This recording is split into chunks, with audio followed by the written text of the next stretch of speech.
కర్నూలు జిల్లాలో అర్ధరాత్రి తీవ్ర ఉద్రిక్త పరిస్థితులు నెలకొన్నాయి.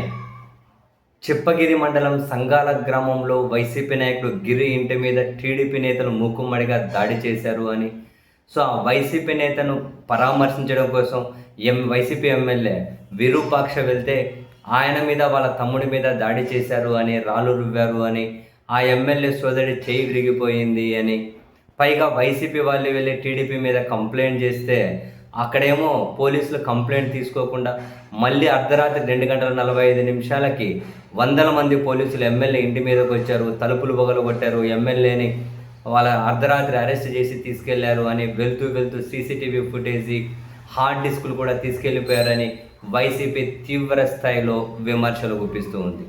యాక్చువల్గా అర్ధరాత్రి ఎమ్మెల్యేని అయితే పోలీసులు అరెస్ట్ చేసి స్టేషన్కి తరలించారు. తీవ్ర ఉద్రిక్త పరిస్థితులు. దీని మీద జిల్లా వైసీపీ నేతలందరూ కూడా తీవ్రంగా ఖండిస్తూ ఉన్నారు. పోలీస్ వ్యవస్థ రాజకీయ కక్షలు సాధించుకోవడం కోసం ఇంత దిగజారడం కరెక్ట్ కాదు అని చెప్పి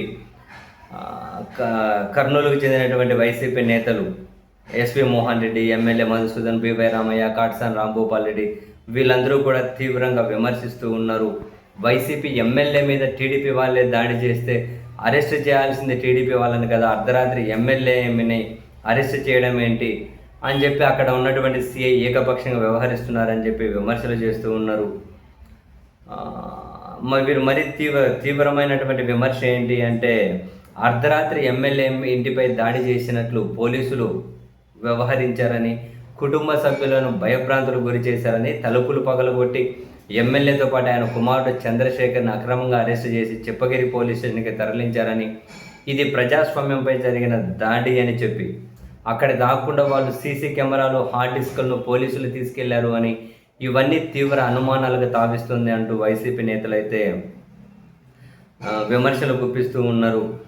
ఆ సీసీటీవీ ఫుటేజ్లో ఉన్నటువంటి దృశ్యాలు ఏవైతే ఉంటాయో ఎట్టి పరిస్థితుల్లో అవి ధ్వంసం కాకుండా భద్రపరచాలని, ఘటనకు సంబంధించిన పూర్తి సీసీటీవీ దృశ్యాలను బహిర్గతం చేయాలని చెప్పి డిమాండ్ చేస్తున్నారు. ఇంకా కోర్టుకి వెళ్ళండి, ఇంకేం చేసేది ఉంది. కోర్టుకి వెళ్ళినా ఆ సీసీటీవీ ఫుటేజ్ ఒక ధ్వంసం చేసినా ఇంకా అది మళ్ళీ వెనక్కి తెచ్చే పరిస్థితులే ఉండవు. కొట్టి చంపేసి బూడిద లేకుండా చేస్తేనే ఆ సీసీటీవీ ఫుటేజ్ రిట్రైవ్ కావడం లేదు మాస్టర్. ఇంక ఇట్లాంటివి అవుతాయా? ఏం జరిగిందో మరి పోలీసులు కూడా చెప్పాలి. అర్ధరాత్రి ఎమ్మెల్యేని వాళ్ళ కుమారుడిని అరెస్ట్ చేయాల్సిన పరిస్థితి ఎందుకు వచ్చిందో.